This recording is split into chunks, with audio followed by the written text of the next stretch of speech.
Hi again, it's Adam. And Elisa. And we are Green Meeple, Purple Meeple. We're going to get back into our collection. This is Cube 2, as you can see back there. And it's a big variety of different games from different time periods and different styles. And we hope you enjoy it a lot.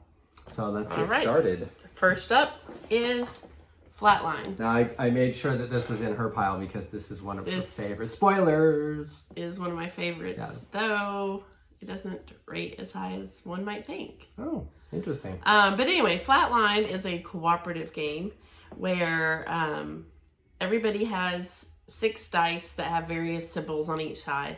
And then you've got, at one time, 4 different discs where you have to roll with a timer to place your dice in certain places.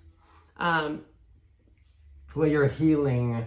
You're on a galactic hospital, which is why it's one of her favorite because she's a nurse. She has a nursing background. So we played this frequently for a long time, I think. Yeah. So basically you're trying to treat disease. However, you get emergencies thrown at you and you have to use dice to clear the emergencies. And you only have so many rounds based on your player count. And it only goes up to, 4 players? I think so. I think it's only 4-player cooperative game. Yeah. So it's quite tricky to try to heal everyone and also deal with the emergencies coming at you. But I kind of like it. 5 players. Oh, 5 players. Okay. So I kind of like it because you're not actually risking human life to win the game. But it is kind of real life of you're trying to treat people's lives and then emergencies happen and you have to figure out where do I put my resources. So for our target scores. Yes. And again, that's theme, art, replayability, game length, ease, and tactics. Ease of play and tactics. So do you want to start top with and your bottom? Yeah, let's start with the bottom scores. Okay, well, my bottom score was art with a 2 because there's not really a whole lot to, like, the box is pretty, but that's really about it. That's a low score. Okay, sorry. No, that's fine. you can. It just shocked me. My low scores are all 6s, and it is for art also. Although, I mean, it does look pretty futuristic, I guess, and I do like the iconography. The little icons for each of the dice are kind of fun, kind of neon hospital things. And we've not played this in a while, so I kind of want to play it now. Replayability, I also gave a 6 because it's a little samey, and I think that for me is why I didn't really want to play it for a little while. But yeah, I wouldn't mind playing it again in the near future.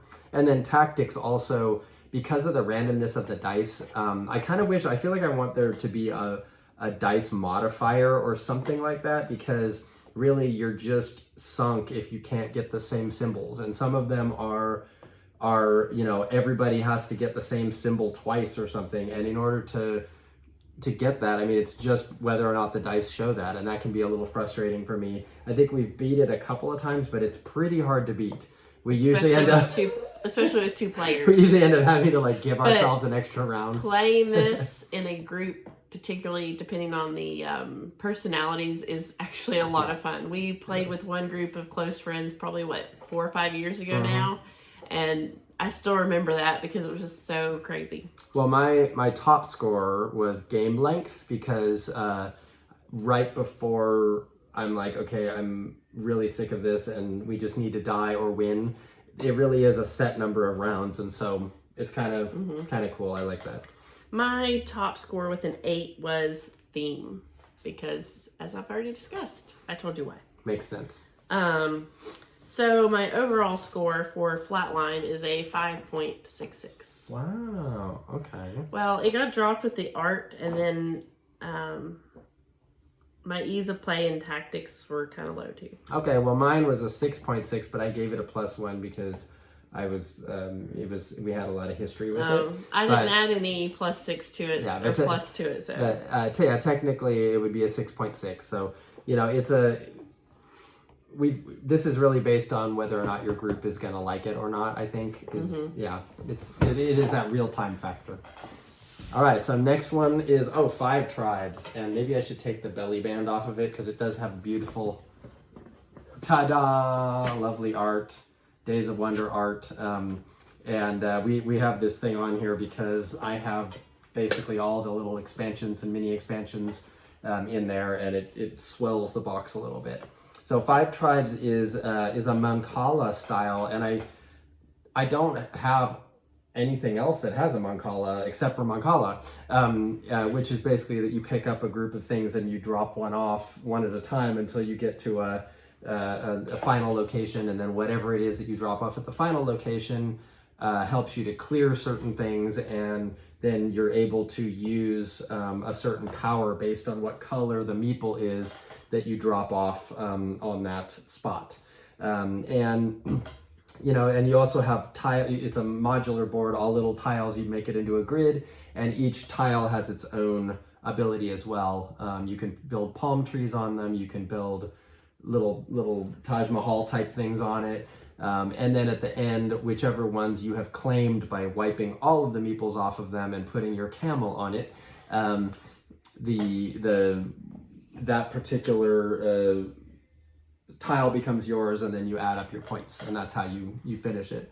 I really enjoy this because of that Mancala thing is just really kind of addicting, because you're sitting there staring at this grid going, okay, if I pick up those 5 and I move them, then the 5 away would be that one, or I could possibly get that one. If I put it there, it's the green guys. If it's over there, it's the red guys. And it gives you a lot of crunchy, interesting thinking that I enjoy a lot. Yeah. And an additional piece to that is there's a card collection piece, not a deck building, but just card collection for various points with your variability in your cards that comes with some of your bonuses from your cards. So I like that additional piece, and it fits the theme better than other games where that happens. And now we have a crying child. Let's see if she quits crying. Anyway, for our target scores, my scores only range from 5 to 8 on this. My lowest, which is not my strength, is art. We'll do that again in a second. Yes, Lulu.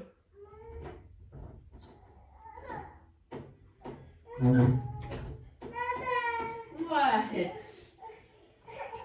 didn't leave you. No, that's not the point. Do we want to have her in this? Did you? What do you want? She's saying E because she sees the camera. Say hey. What's wrong?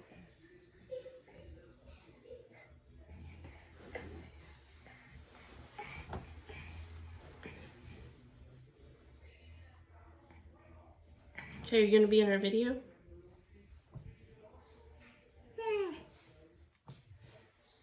There she is. Okay. Well, then we should probably shut that. Just because we'll get all that Bob Builder sound and all that. Wait, are you going to go watch Bob the Builder? Bob the Builder, can we fix it? Okay. So random.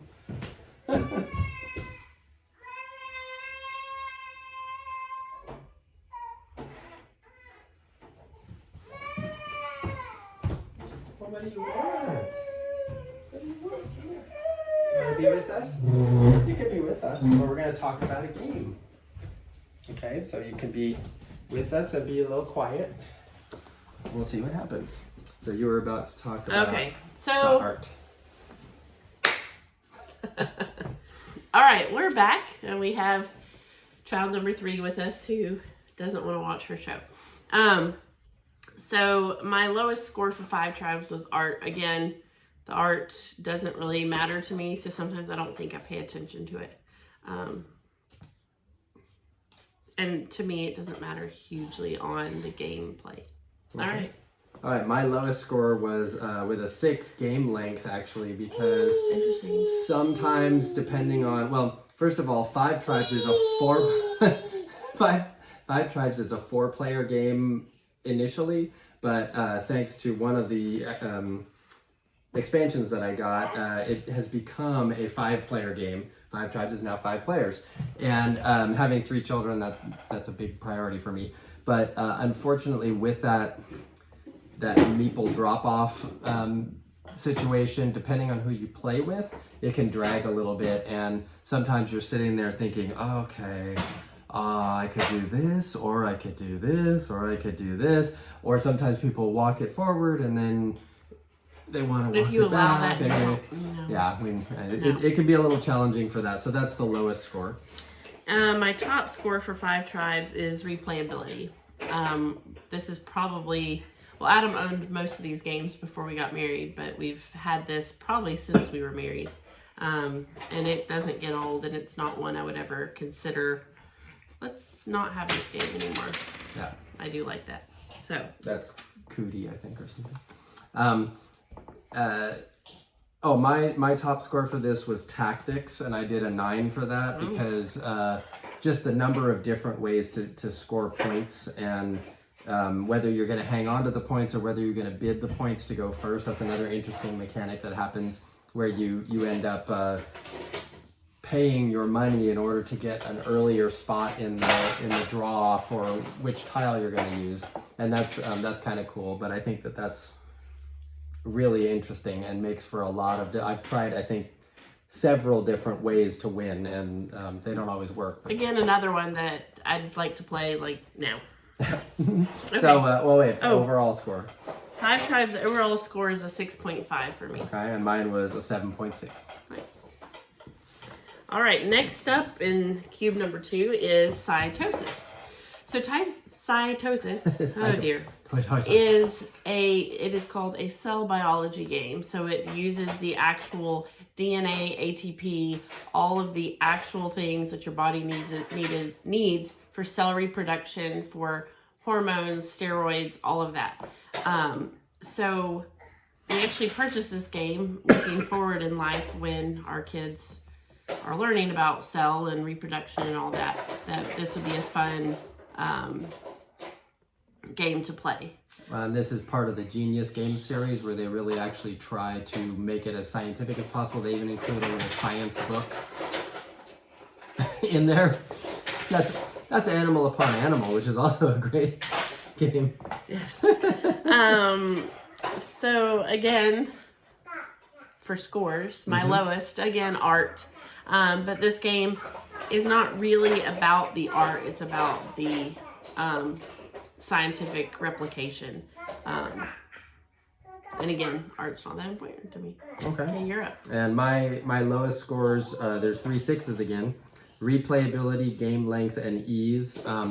The ease score specifically I wanted to address because we get there are 2 different functions that happen, main functions that you're doing over and over again, and there is one spot in the cell where you must go in order for either of those to complete. And I can't remember, is it the Golgi apparatus or something like that?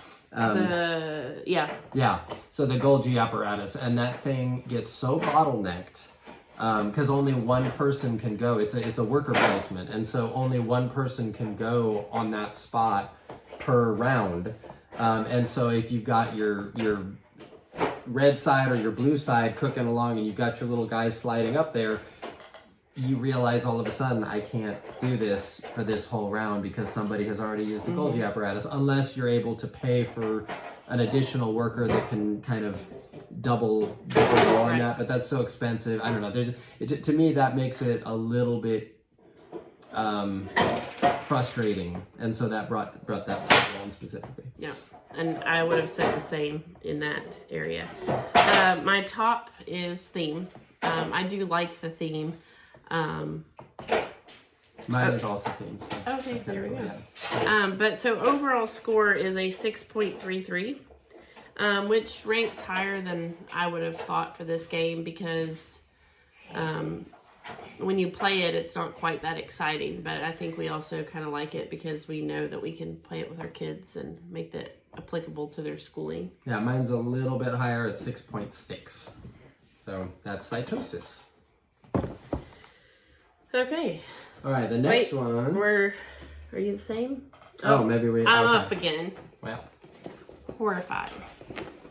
I didn't realize that I really liked this game so much until we went to review it. So another cooperative game.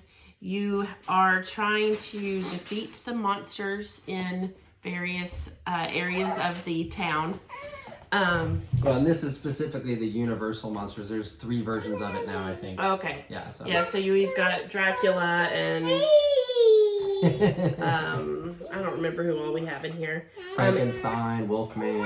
Up to 5 players. So basically, each turn you're trying to collect items from around town and try to get to a safe place before the monster can catch you. And each turn, the monster has a chance to come attack you, and then you have to fight them and with the resources that you have. So it is a really enjoyable cooperative game, and it's one that I don't feel that you can't beat, but it's one that I feel that you can beat sometimes. So it's always right down to the wire. Are we going to win or are we not? Are we going to beat these monsters or not? So it's a really nice cooperative. And on that note, one of the things I love about this game is that it is modifiable for difficulty level. So the monsters are different difficulty levels as far as how complex of a task it is to defeat them, and you can choose some of the top ones if you want to and make it a really hard game, or you can choose some of the easier ones, or just something in the middle, or you can mix and match, which makes it kind of neat and variable.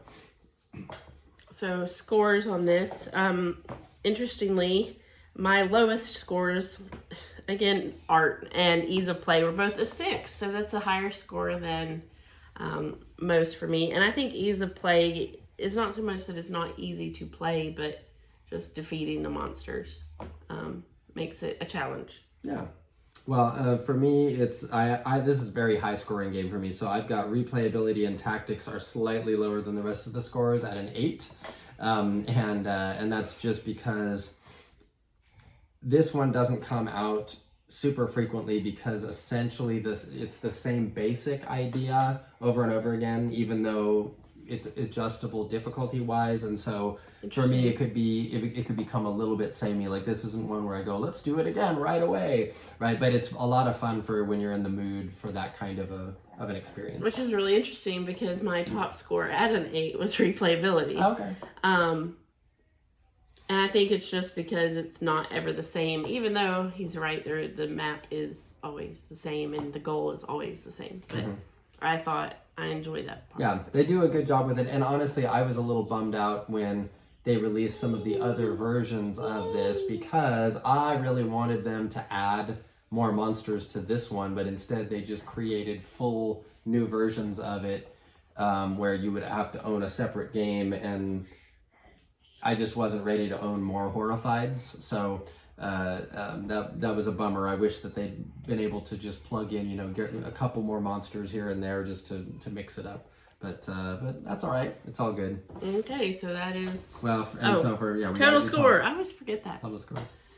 Total score is a 6.8. And I will go ahead and reveal that that's my highest score out of this box. Whoa, okay.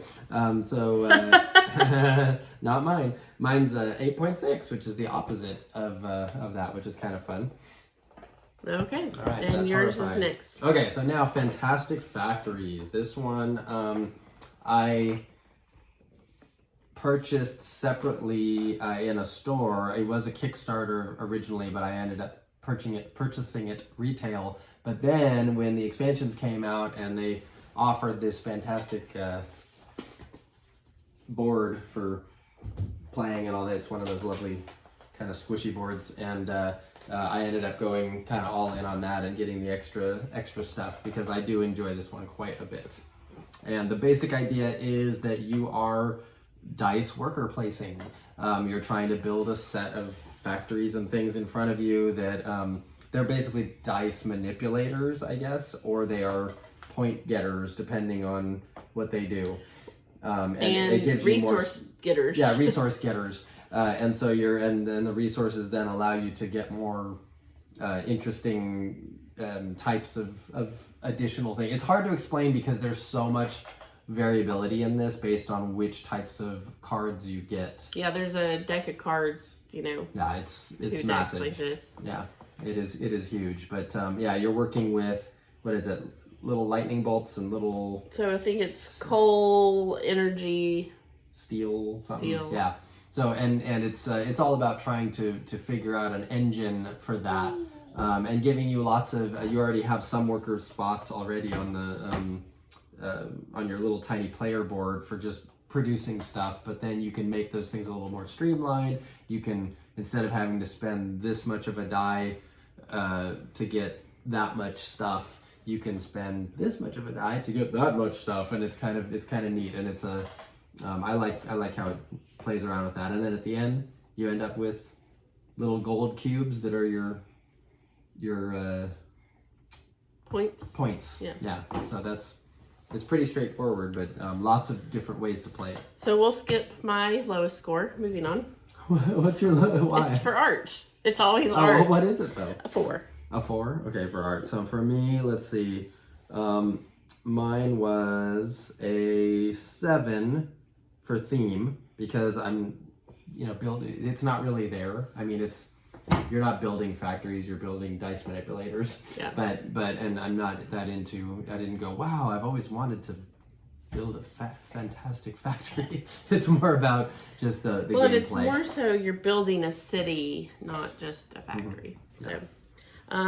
Top score, Fantastic Factory, would be an 8 for replayability.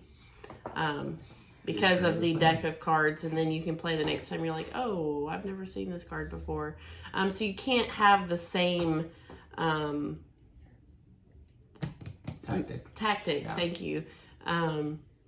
For this game, because of the amount of cards, you may never see that card, or the set of cards you may have played last time. That was your point getter. Yeah, for sure. And that's actually why for me it's tactics is one of mine at a 10. Actually, I really think the tactics are great on this, and I like the art. It's kind of quirky. It almost looks like Super Mario Brothers, I think, on some level. Sorry if that's I don't want to get Fantastic Factories in trouble, but it does kind of look like it. It's adjacent to that kind of art. It has kind of the big blocky colors and rounded edges, and a little bit pseudo cartoony, and I think it's just fun. It's fun to look at, and you can see it just from here. I mean, this cool robot here, right? I mean, there's all kinds of neat things to look at. You want to say hi again? Yeah, let's put that down. You come say hi. This is our little Meeple. If only they made pink meeples for all the games. Oh. Okay, so total. Oh, total score, 6.33. Wow. Okay. Yeah, mine is actually an 8.8. This is one of my favorites. I really enjoy this game. So we did have this on we did a 10 by 10 challenge, 2022. Yes. 2022. This was on our 10 games to play for 2022. Oh. All right. Okay. All right. Next up is Castles of Burgundy. Castles of Burgundy is, as Adam would say, a very Euro game. So you have a map. I guess you're building an island or whatever we're building. But you have dice. I think they call it a duchy in the actual game. Okay. Close enough. You have dice where you use your dice as worker placement, and you collect goods or tiles for your map to build your duchy throughout the game. And then you're also collecting goods, selling goods, and gaining points by the goods you sell and the types of things you put on your map. Anything to add?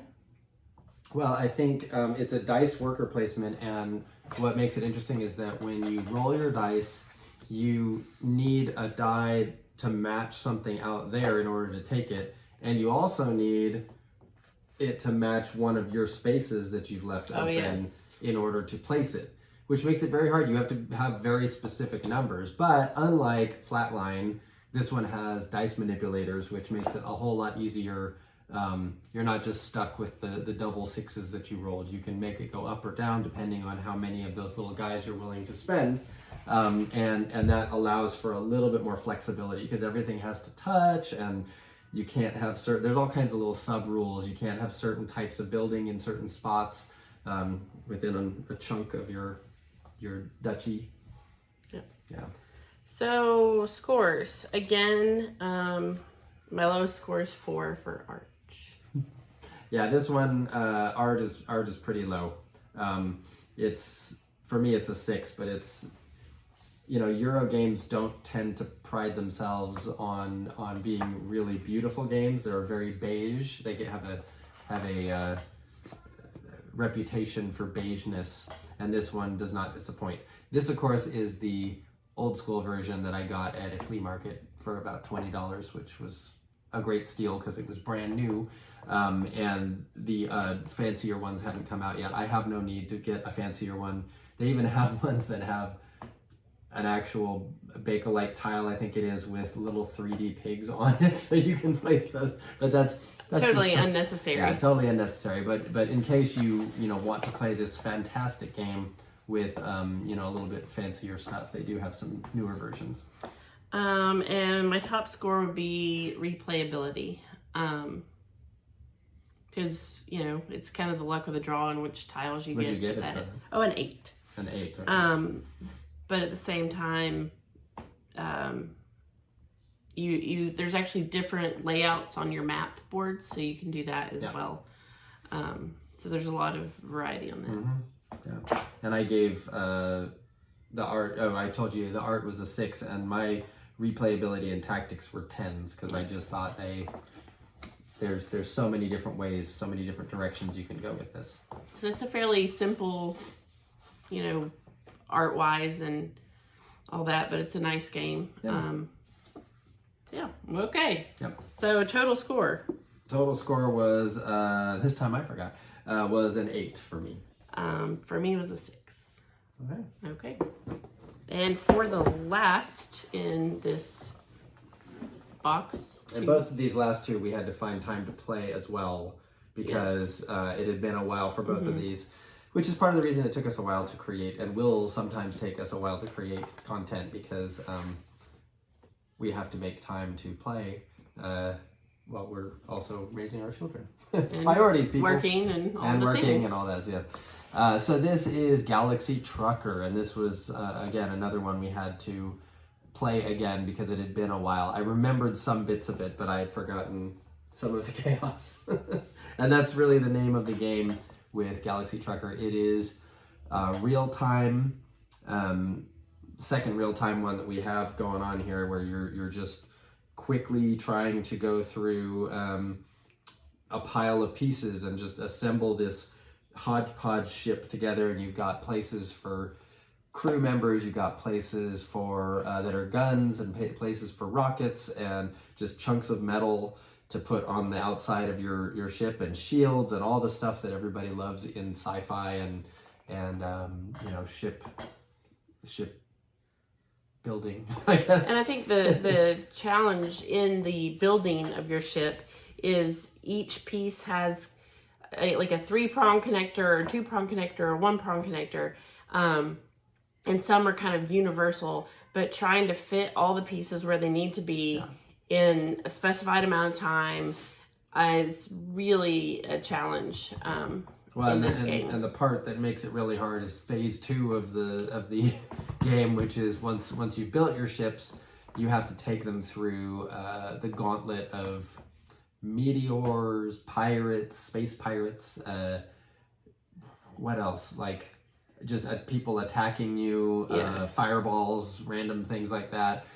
Sometimes there's a disease that goes through and wipes out crew members, and basically it's trying to make sure that you've built up your ship enough to go through as many of those cards as possible, and you have to go through a whole stack of them. And it could be, for somebody like me that really enjoys building tableaus and factories and things like that in games, to have a bunch of things just come at you and destroy, because if it hits that one spot, it can wipe out, it wipes out a connector, and that whole half your ship floats away. And not only is it destroyed, but it actually is negative points. And if you wipe out too much of your ship too quickly, you know, you don't have people on there anymore, or you don't have and then you're rockets, just out. and then you're out, right? Yeah. And so it is player elimination, which isn't too bad when you're playing with 2 people, but I think this goes up to 4 or 5. 4. 4. I should probably look at that before we actually talk about the game, but yeah, and so that could be a little bit tiring to, you know, you're sitting there waiting as everybody else's chunks of dying. ship are floating. They're just dying yeah, too. everyone's dying too. So for scores, my lowest again, art is a 3 because. Oh, you don't like the little creatures? Yeah. Yeah. Okay, that's fine. I that's got fair. nothing. Yeah, for me, it's ease of play and tactics, because there's just so much randomness in the cards that are coming in. And yes, you can peek at them, which makes it a little bit easier. But that takes your time away from building your ship. So and you know, at some point there are certain things that just you can't prepare for, and there's no way you're going to be able to build enough. Maybe I'm just not good enough at it or something, but for me, it's usually that I build this thing and I suddenly realize that I have left one side completely open to attack, and then of course 3 comets come at that direction, and I'm dead. And so that's very frustrating to me. So my top score was actually for replayability, but honestly, after this last time, I'm like, I don't want to know if I even want to play it again. Yeah. Like, you could play it over and over just trying to beat it. And it's never going to be the same because you've got the randomness of the cards. Yeah. You can build a completely different thing. So I gave I said it's an 8. But and for me, not sure I'd want to replay again. For me, replayability was a 7, and art was a 7. I like it a little bit more. The little octopus guys are kind of cool, and I like the I don't know. I kind of like the sci-fi-ish look of this one versus Flatline. I think I just prefer it. And the little cubes that you have to carry contraband or something across the galaxy. They're little cubes, and they kind of pop on that thing. It's a fun game to see set up also as people are building their ships. They look kind of neat. Yeah, our 5-year-old enjoyed trying to build a ship, and they played a modified version. I took out basically every card. I had him do 1 attack card, and he survived longer than I did. So yeah, it was cute. And so overall score for Galaxy Trucker for me was a 5.66. And mine was a 6, and that was the lowest for this. The lowest for this set. So I don't know. Galaxy Trucker may or may not still exist after we. This might be one of our culls for this time, but yes. But overall, I mean, there's a whole range of different games there. In case you ever saw in case you paid attention last time, we did have some Unlock up there as well, which I'm thinking we might talk about at some point, just as a separate topic, because sure. Unlock is a great series, but they're sort of, it's hard to rate them without ruining them. it. So it's challenging, but we'll let you know which ones we like. So. Yeah, well, thank you for joining us again. We hope you keep checking us out. Next time, we're going to be doing Square 3. So that'll be very exciting. Who knows what's behind that game? Right. I guess we'll find out. See you next time. Green Meeple, purple Meeple.